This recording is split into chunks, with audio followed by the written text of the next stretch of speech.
Watercolors.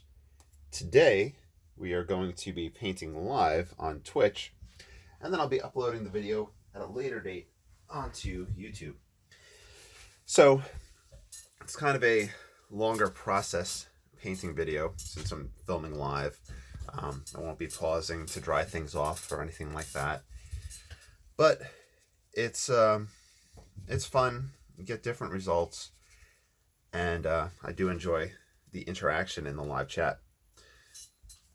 So today I'll be working with a quarter sheet of Stonehenge Aqua. I'm going to get it saturated, and then I'll talk about the subject matter and what the plan is. So quarter sheet Stonehenge Aqua, 140-pound cold press, and I'm taking this large Ranson hake brush just to get it all nice and wet. I'm going to paint wet and wet with this.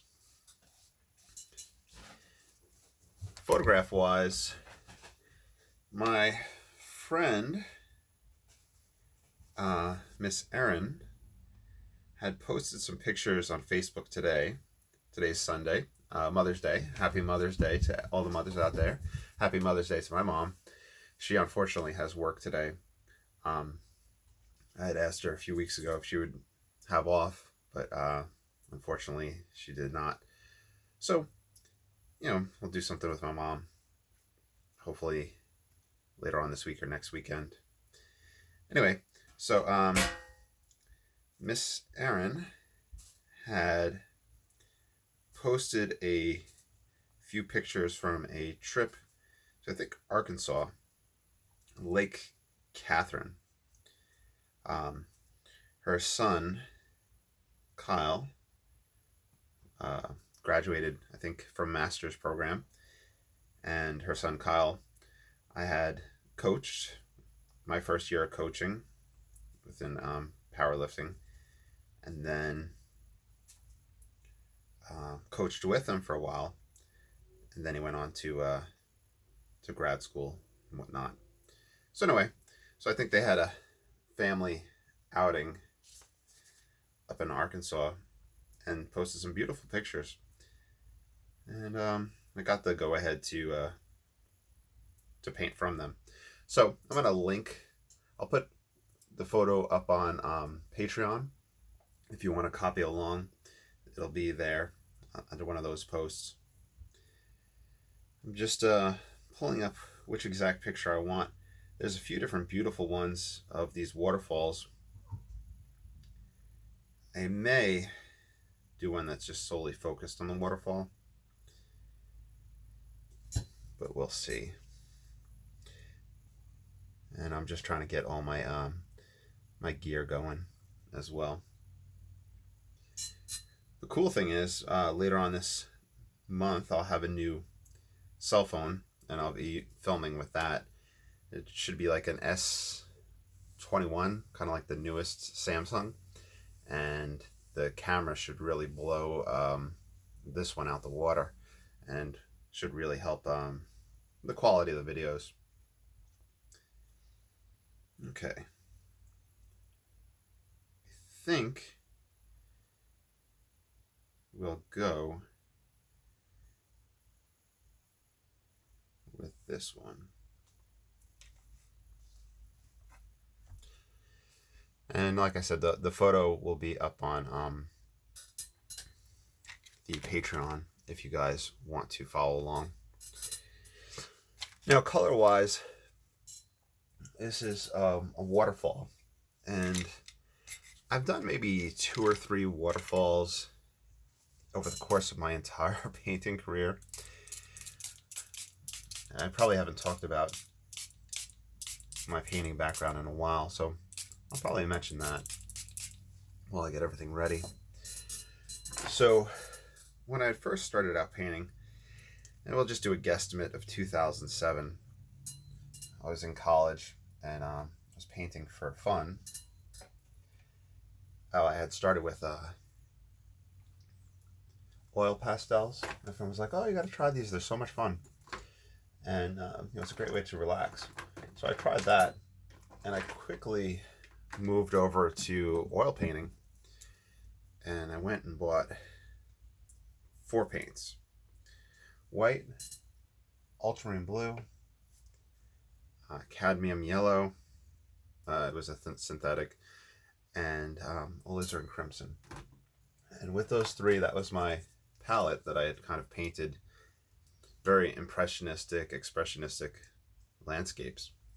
And watercolor, a waterfall made their way into that. I don't know if I have any of those. I have some of those paintings still, probably somewhere. And then we moved into taking actual art classes at the college I was at. That was a lot of fun, and but I don't think I did any waterfalls there. Then I took my hiatus from art of all form. Yeah, I started teaching high school and doing all that other stuff. I just didn't have the time, or at least I perceived that I didn't have the time. It's just like working out or meditation or something like that. When you feel like you don't have time to do it, that's the best time to do it. And eventually, you'll find time. Anyway, when I did the Chinese watercolor paintings, waterfalls were very prominent in the Chinese culture with their landscape paintings. So they made their way into the rotation, but it was a very different approach.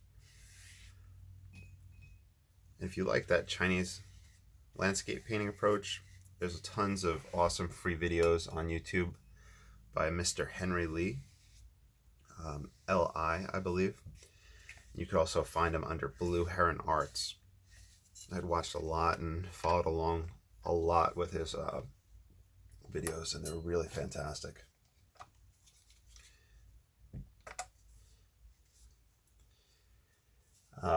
Waterfall-wise, in Western watercolors, I really haven't done much of it, like I've been saying. I know Lois Davidson and Joe Menza incorporated a lot in their fast and loose watercolors. So those are 2 people that you might want to check out if you like their style with the fast and loose. And I don't know. I think everything's pretty much set up, and we'll kind of add paints as we go. I've been looking for my tube of yellow ochre, and it's just been nowhere to be found. I wonder what the cats made off with it. I hope they, well, I probably would have found yellow ochre all over one of the cats.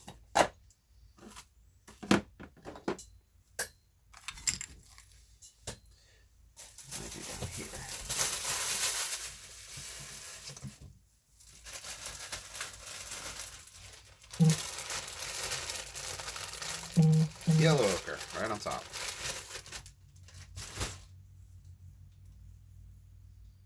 There we go. The reason I want to put yellow ochre out is just because there's a lot of rocks in this scene, and I figure to vary things up. I'm kind of referring back to James Fletcher Watson, who added yellow ochre and other fun stuff whenever he did more of a rocky type situation. Okay, so this photograph is portrait layout, but I'm going to create it in the horizontal layout, so I'll probably have to stretch things and use my imagination with some of it. I have my medium Ron Ranson hake brush. This one is just super worn and used out, but I absolutely love it.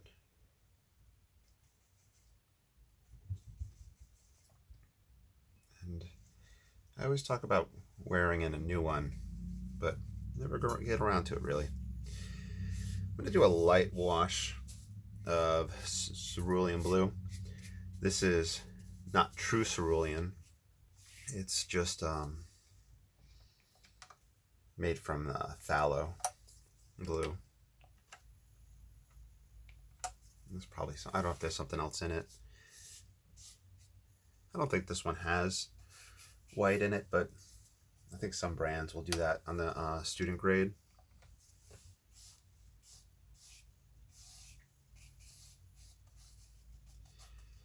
The waterfall we'll put in this area.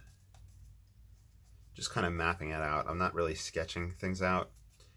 I have a terrible habit of not sketching something beforehand, which some people find necessary, some people don't. For me, there's always been a need to finish a painting in one session. And whenever I was taking art classes, the concept, the approach that we had taken was to work the whole scene at once, rather than just honing in on one spot and working on it, whether it was a figure or a still life. We're kind of working all over. And I think moving from one spot to another helps create the proportion. It's kind of a just different approach to it, as opposed to squaring things off and working around. And with wet and wet, you have to be wary of the time constraints. I'm gonna grab a little raw sienna. I'm gonna use this to map out some rocks.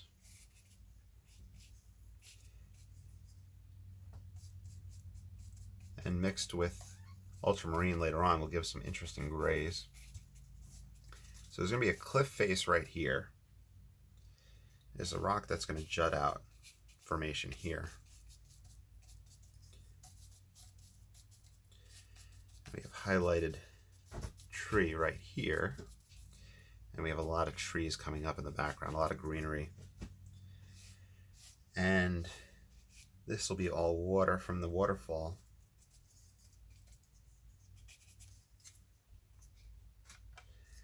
I think Rick S on YouTube probably has some more in-depth videos that would be good for subject matter like this. And I believe he has one on painting rocks in water.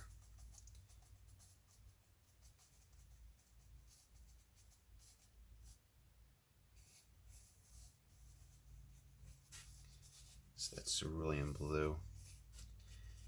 We kind of have a mottled shadow coming in.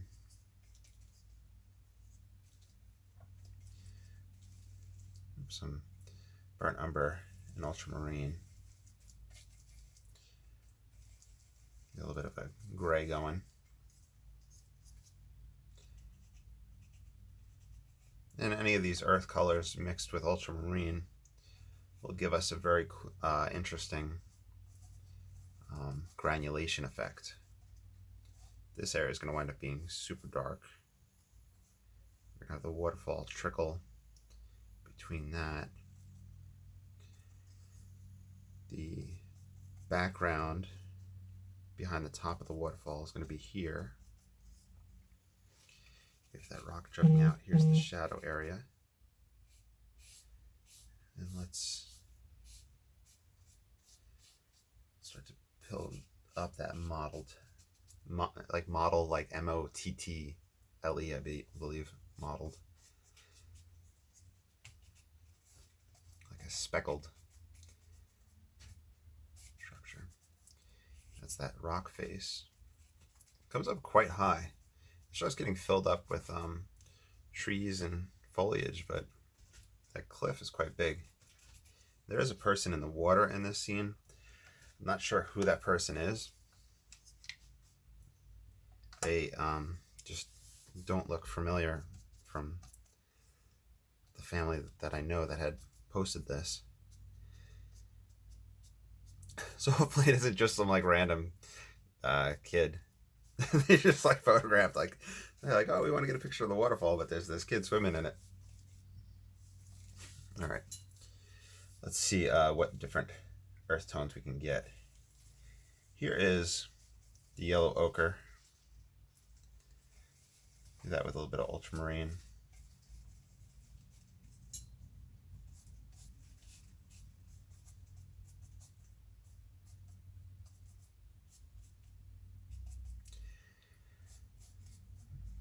So my approach to this is just building up, working all the way around, getting a variety of wet and wet taking place so that we can get a nice, overall interesting texture and approach. Some lemon yellow, raw yellow ochre, sorry.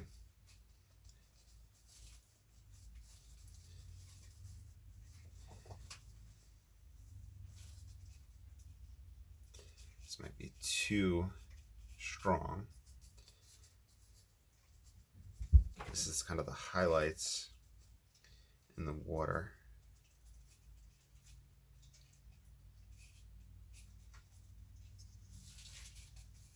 We have the highlights on the rock, which will push out in front of that dark spot. I go back in the dark direction, burnt umber and ultramarine.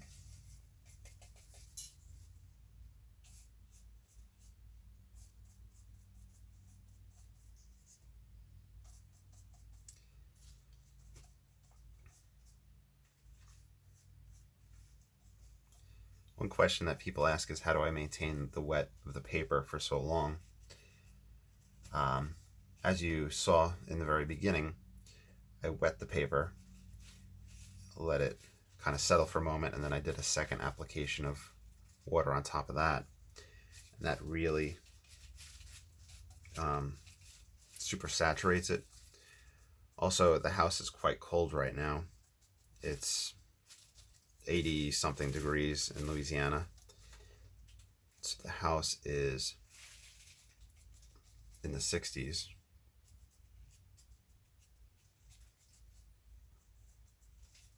I think I'll grab a little bit of raw umber. This gives a kind of a cooler brown. Hopefully that'll give us a little bit of a recession into the picture plane.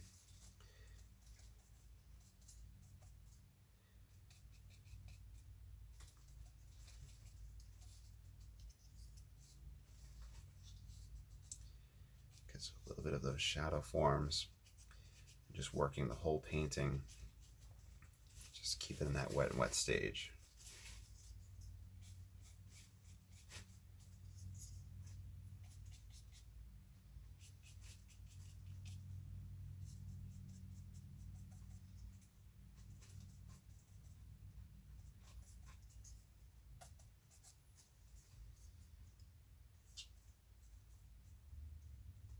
Okay, waterfall is going to come right there, so I'm just leaving the white of the paper.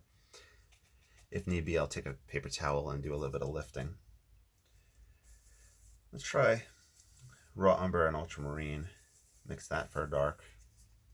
Just slowly building up these darks.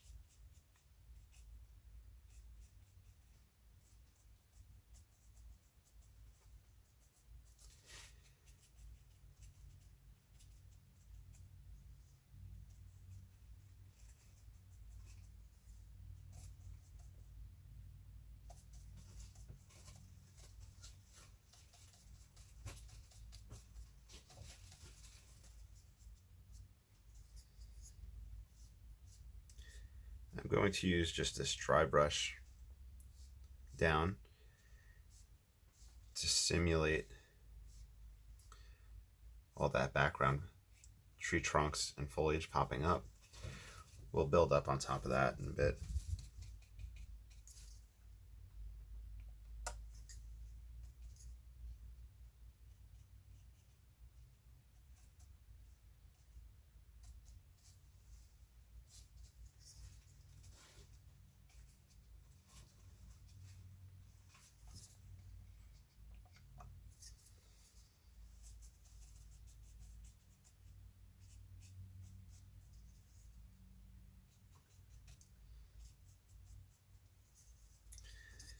Now, paper towel wise,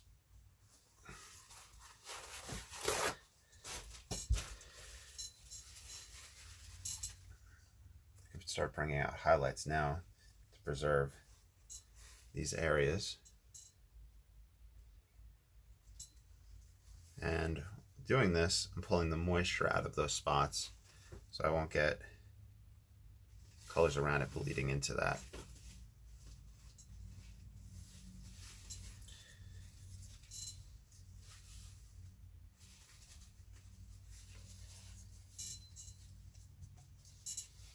All right, now let's build up this dark. A lot of ultramarine, a lot of burnt umber.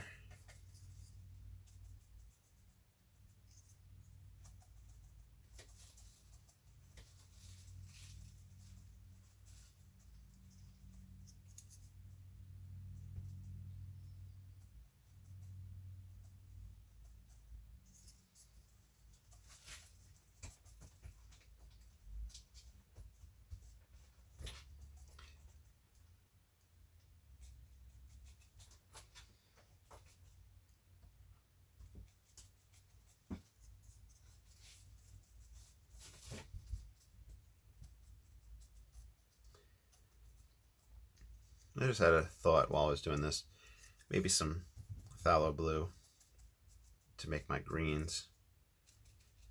For this would give an interesting feel.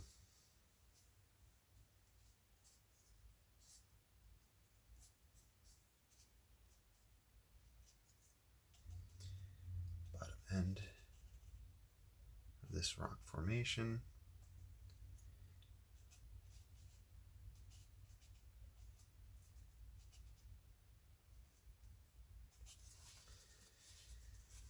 Pull out the highlights on top.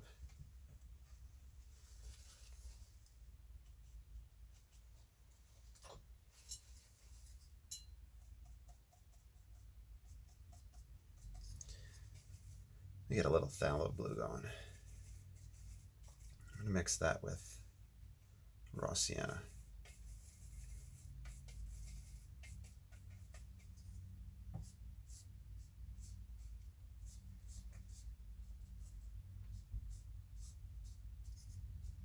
It gives a nice dark.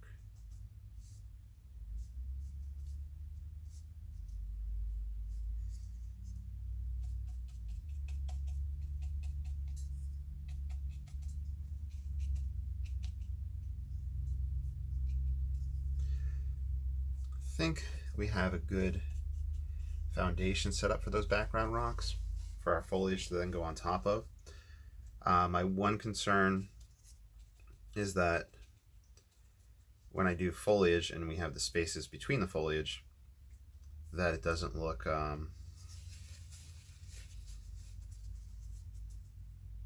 finished between the foliage. There is a reflection that comes down here, so I'm going to pull that out now.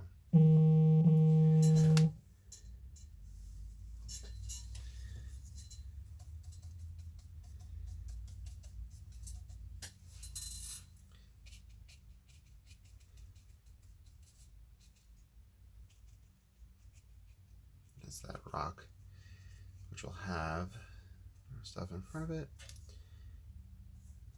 A dark spot here.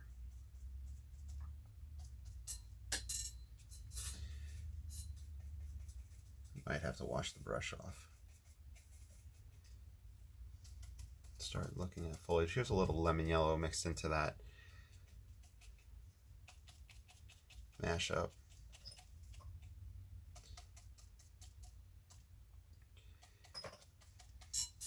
Hey guys. No, you cannot. You can't chew on that feather. You can't chew on that. It's a fancy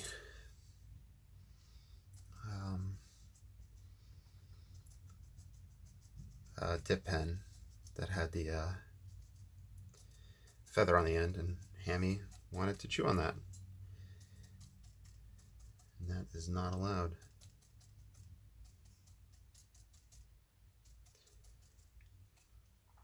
Okay, so just getting the idea of where the foliage will be. We could play with our #1 rigger, and we could play with a scrape to put in some of these trees, at least the start of them. There's one tree that starts right there. I have a longer, there we go. This is more comfortable to scrape with.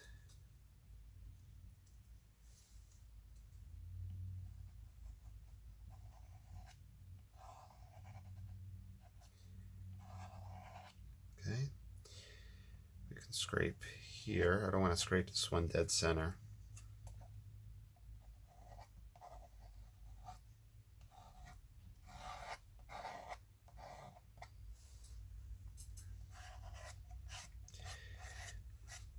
I can scrape where I'm just pulling pigment, so I'm not removing spots. I'm just kind of creating trunks and branches in this dark scrape.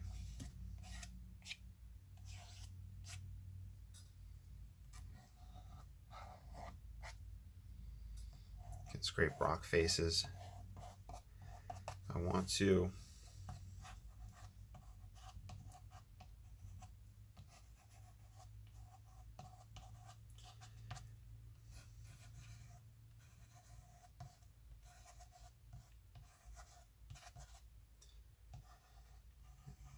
A stick in the mud, not the mud, but stick in the mud just seems like a good phrase for that.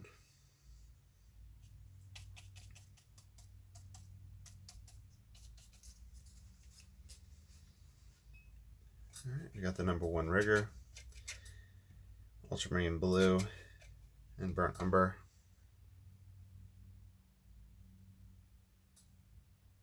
That's too much ultramarine blue.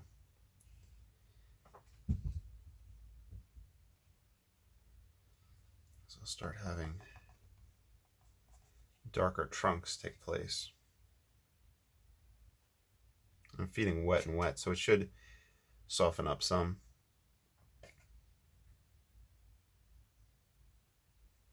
And I'm not going to paint every single branch and every single trunk.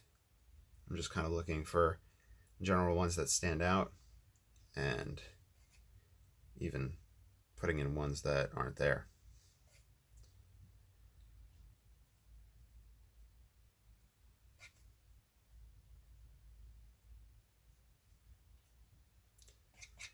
And that helps build up the sense of depth.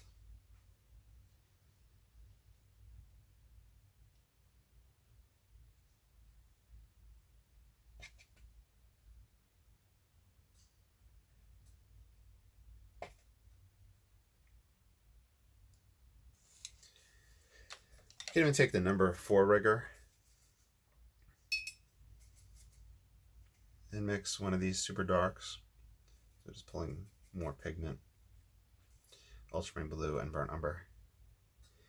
And I could do sideways strokes for texture.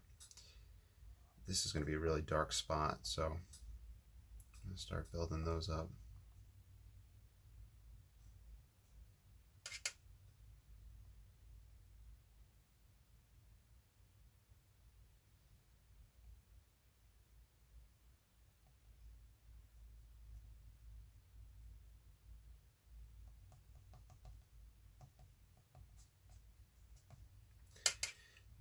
So I'm just using the side of this brush.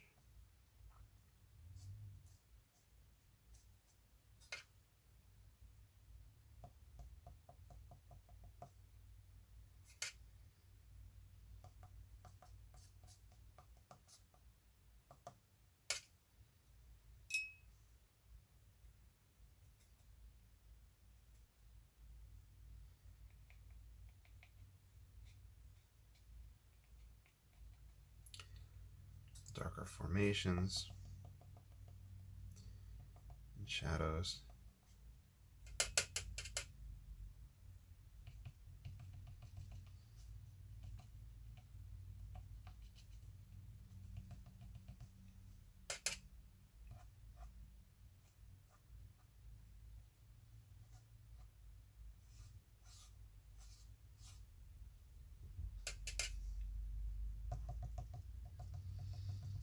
These rocks get grounded.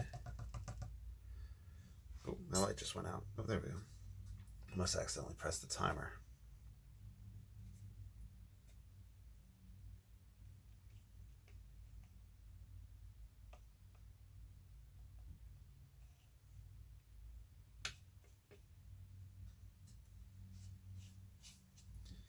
And we have shadows that come into the water.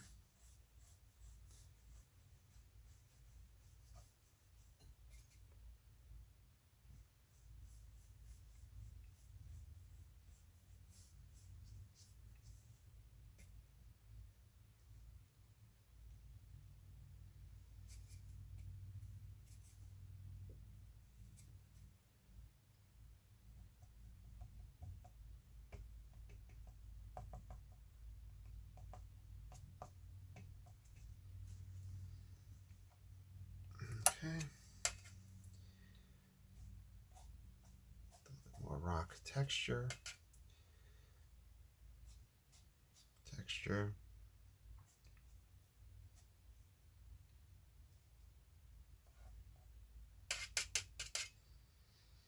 So we're still in the wet and wet phase.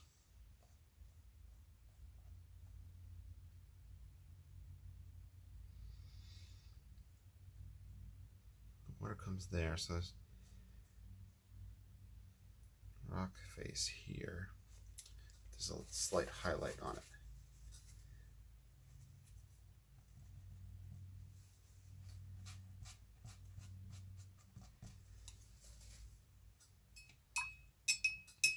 Grab a little bit of that cerulean blue. But this beautiful blue that's like taking place in the picture. I wonder if it's like from silt or something like that, and it's catching it a certain way.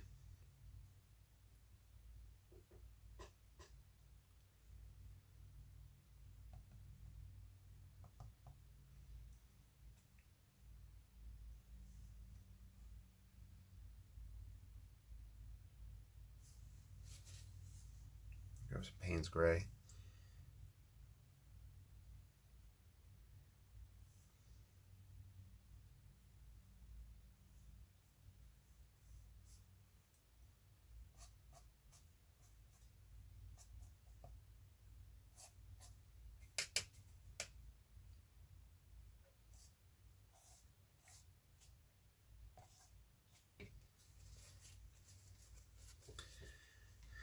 And I could grab a little bit of paper towel.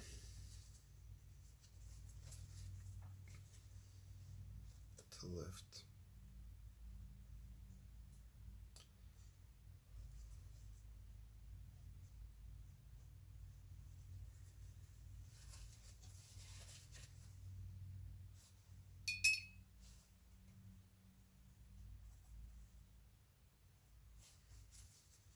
Okay.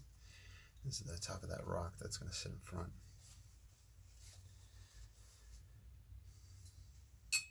Let's see if there's any more darks I want to add.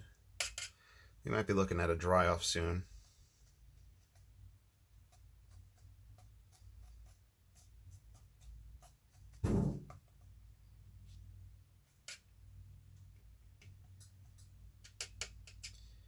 Payne's Gray.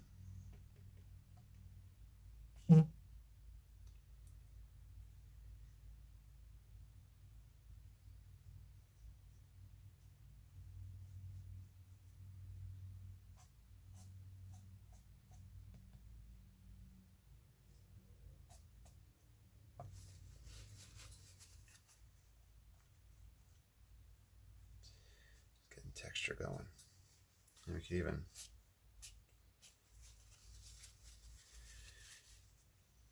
swipe some texture out there. Okay. Any foliage stuff Oh, my phone is about to fall. Make sure it didn't flip. Okay, we're good.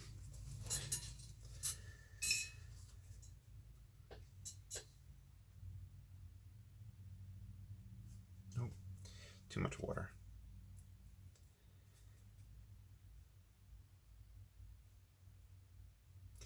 It's fun painting from a photograph.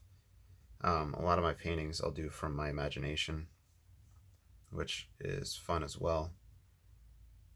But photograph has details or ideas that I can't imagine. Eventually you build up a depository of different scenes and concepts in your head, but adding different ones is always fun. Do a slight lift right here.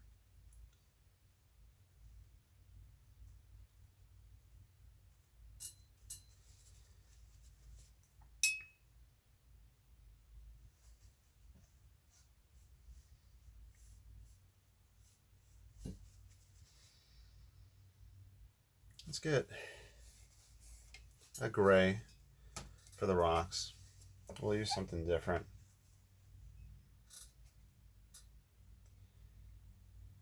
Light red oxide and ultramarine.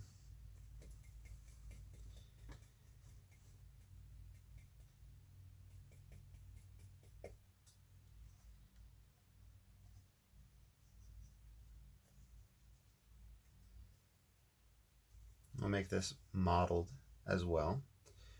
We have shadow and stuff shining on it. We have this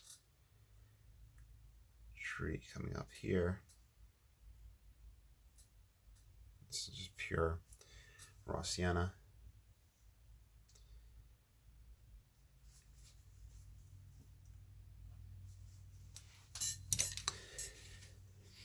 Okay, let me see.